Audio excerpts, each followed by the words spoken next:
ബൗളിലേക്ക് 1 കപ്പ് റവയും 3/4 കപ്പ് അധികം പുളിയില്ലാത്ത തൈരും 3/4 കപ്പ് വെള്ളവും ചേർത്ത് നന്നായി മിക്സാക്കി 10 മിനിറ്റ് മാറ്റി വെക്കാവുന്നതാണ്.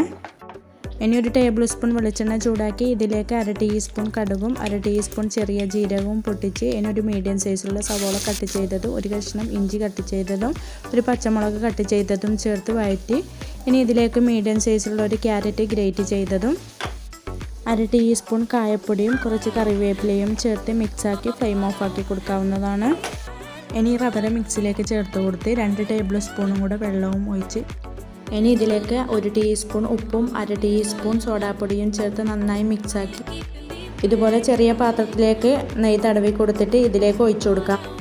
ഇനി ഇത് ആവിയിൽ വേവിച്ചെടുത്താൽ നല്ല ടേസ്റ്റി ആയിട്ടുള്ള ബ്രേക്ക്ഫാസ്റ്റ് ഇവിടെ റെഡി ആയിട്ടുണ്ട്.